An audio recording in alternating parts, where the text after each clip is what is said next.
Today's story tells us of two friends who were walking through the desert. At some point they had an argument, and one friend pushed the other one very forcefully. His friend was hurt, but without saying anything, he wrote in the sand, "Today my best friend pushed me out of anger."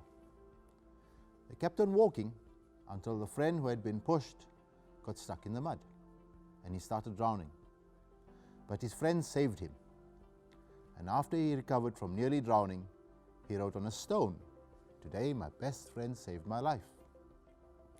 The friend who had been pushed and saved, his best friend, asked him, "After I hurt you, you wrote in the sand, and now you wrote on a stone. Why?" The other friend replied, "When someone hurts us, we should write it down in the sand where the winds of forgiveness can erase it all away. But when someone does something good for us, we must engrave it in stone, where no wind can ever erase it."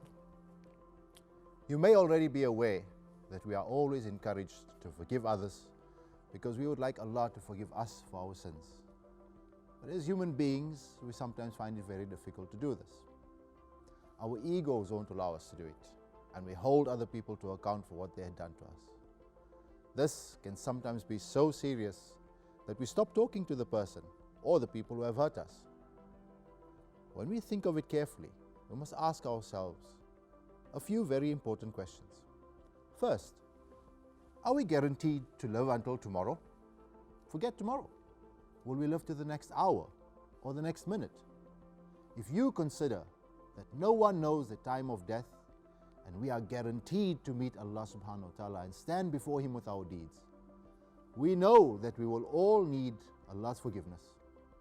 Allah has promised us that if we find it in our hearts to forgive others, then He will forgive our sins as well. Remember, the Prophet ﷺ said that Allah will guarantee a house in Jannah for a person who gives up arguing even if they are right. Aim to be kind, not just right, and always be a part of the solution and not the problem.